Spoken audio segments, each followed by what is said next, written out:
Over the Memorial Day weekend, Omaha's Henry Doorly Zoo and Aquarium set a new attendance record. More than 60,000 visitors, fueled by the opening that Friday of the American Grasslands. Or the African Grasslands. You just renamed a whole I know, 28-acre exhibit. The African Grasslands is what I said. That exhibit is home to some amazing creatures like elephants and lions and giraffes, including Lolo.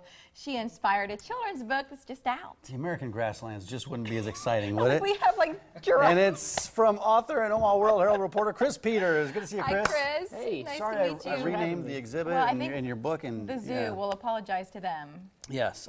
Take us through this. We got the book right here. Walk us through this. Why did you decide to come out with this? Well, first of all, people love the zoo. It's a huge attraction for families, really for everybody around here. This is a strangely popular thing. A lot of cities, the zoo isn't their main attraction, but for here, this is such a huge piece of Omaha. So people really love connecting with the zoo and the stories that are down there. There's just a lot to talk about. So we looked at this big, exciting new project. Where's the most interesting story, something we can relate to children, something that'll connect with people. And these giraffes were making a stressful, strange move that seemed to parallel what a lot of kids go through. Why did Lolo's story stand out to you? Because you're a beat reporter. I mean, it's cool to think that the zoo is your beat, but you're plugged into what's going on there, and you know more than the average person would about some of these stories, these animals. Absolutely. There are a lot of stories to tell. So Lolo's jumped out at us because she's the littlest. Her? That is her, Okay. yeah. Yeah, she's feeding there. We spent a lot of time with Lolo. Lolo is the littlest giraffe at the zoo. Is that by age or is she just small? No, by age and by size. Yeah, she was born in 2014, late 2014. She's really young, and in order to move her into her new exhibit, the zoo didn't want to put her in a crate. They didn't want to stress her out, and so instead they built this special pathway. Zoos nationwide don't do this. They put their animals in crates and they move them into their new exhibits. But the zoo said, we don't want to make this too hard on this animal, so let's walk her across little by little, and it took 2 months to move this family from the old barn into the new, and it took a few weeks to get them to go from their barn into their yard. So that story just jumped out at the magnitude of work that they had to put into getting these giraffes into a new home. And so we thought, let's tell that story. That just goes to show how much they care about these animals at the zoo. This story, though, in your book, is it all true, or is there any fiction in it? It's inspired by a true story. So all of the work it took to get down this path, all of the stress and courage it required by the animals to get down this path and work with new animals and learn to make new friends, all of that's true.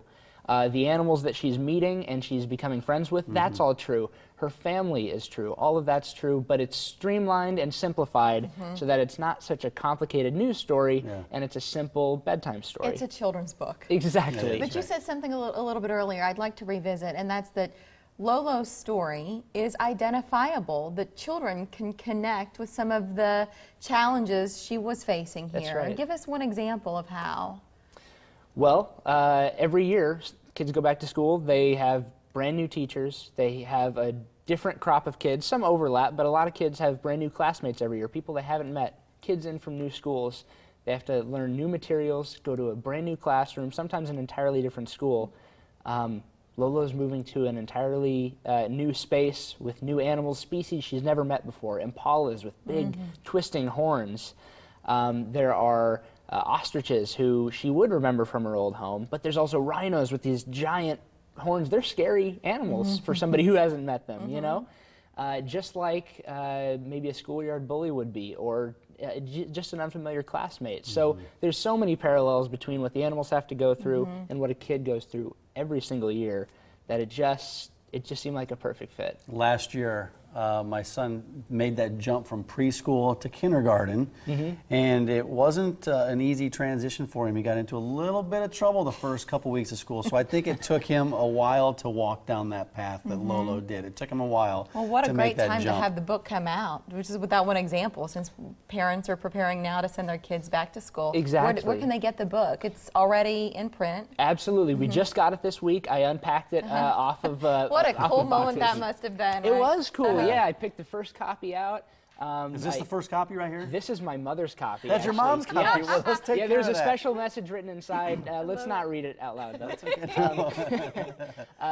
No, it's available right now at owhstore.com, Omaha World Herald store. Very soon, I think this week, maybe this weekend even, it'll be in the Zoo's gift shop, and then the Bookworm and Barnes & Noble in town. And that's where you have a couple book signings That's in right. August, right? I think it's the Precisely. first in August is on the 6th. Yeah, the very first one is August 6th at the Henry Doorly Zoo. I'll be at the gift shop for 4 hours signing books. Come see me. I'll be there all day. Yeah.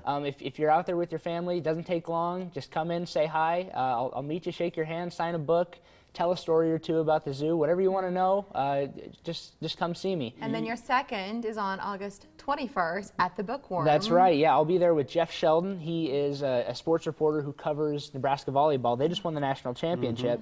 So we have a book about that, and then the zoo book. So you can get a 2-for-1. Come down, see us. We'll be there at 1 p.m. I think for a couple hours. It should be fairly low key. Come see us. Come meet us. It'll be a lot of fun. And you're a younger guy. I don't know if you have kids, but have you had a chance to sit down and read this book to a youngster? This week has been crazy. Bought a house this week and wrote a book. So I've had no time for anything. But I do have cousins, nieces, nephews. They've seen the book. I haven't sat down and had a full reading session yet, but that's to come. And how cool to take Good this luck with to him. schools in the area once those are back in session. Chris, great to have you here. Hey, thank Nice you to very meet much. you, Chris. Thanks a lot for coming. Thank you.